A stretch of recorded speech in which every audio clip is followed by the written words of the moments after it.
Masapenin Chomcha mi te pawa kan se di hintin chiao ting le mi pi het hedinga chomcha ai ho pawa kan se di hintin Masapenin te phat phai view pa phathi thangwa na kan pi Masapene Ken Tribal Council President Pan in say pabe se nei le asai jiang nyao het khong na wa sa min piang le ki pa min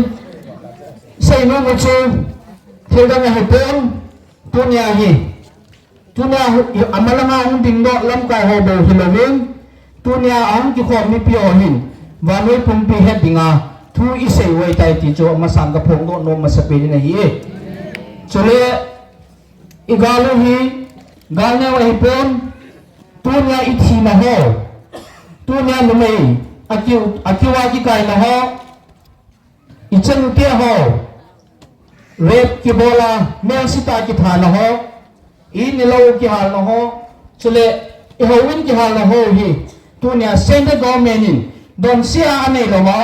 border fencing boarding ati ja to tunia hi iti chen yong le ki ting de to tunia phon do hi chule o British ke khanga pesa Manipur aki sim do masang kum sang masang pesa o kuki chin mizo te hi gam khara chang ho mi win gam khara ko so ho mi win e o happy na lowa e o het sa na long zaw lowa I puri pa te o ana dong lowa India government in boundary na sin chu pa akisa pin ani wangin tunia ikikawa physical ta ita stawa ke khanding mang chu kinum lo hi tiong chu ibet saw hi hi chu tin clothing le tuni hin Manipur government in Mel Sitani Bolivin, Mel Sitani Taduvin, Tunia Biren Singh Dipau, Chief Minister of Delhi, Paito Siampa, Tunangama Government Munglopan, Tunia Iwagam Chungchang Tu, Centra Asai Kitihi, Zachat Ahepo Tiju Polo Mohi, Azichu Tunin, Amahin, Iwagam Chiamani Tabon, Hi Manipur ako na po do hitabin. Tasa di kani hitabin, athua di kani hitabin, ay iwangin tunya separate administration kimupun te tithe lamka ho sibang chun alam ka hinaw kinawan lang katen dilian muktanum hana isu buidawan ka tino me he. Mikang jebon tunyang kasay nomin apati de kito hiyang le. Phat masalam ka misoho organization sipayan organization lam ka hiyan lang. Di film kaya jang le tunya hi ani pi rilem na he polo ani pi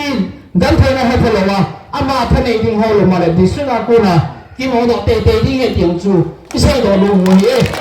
ani chu tu ni ke ma nya on pon koi ma len chu mong pu asi chu mo re ku pi hin bo ti lewin koi ma lam kai ki mu pu tunya lam kai on ki thane sa on ma le tunya mi pi na chung thu sei diu hi chung bo tin Chile Zanta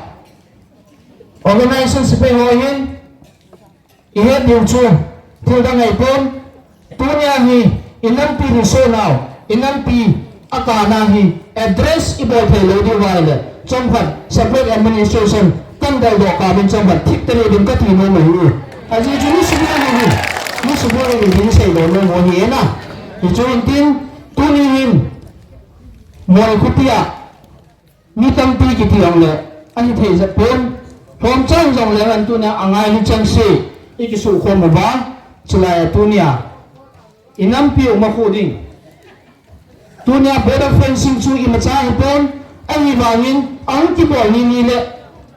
ko ga ma cheng so pi o hin yo hi bin iki ve me tu thei ta lo diu yo I thi sang khat ke ve ti I ve sau hi na ni chu hin tin Tulang tampi say talawin tunya Israel muna hong kalson mi piwa zo si akit bol tiyong le awang ay lo zo sin zong tu ni sanga tam zo hi na divin tan lo kom chiu te ti to chay na ka say no mahi ga tu pe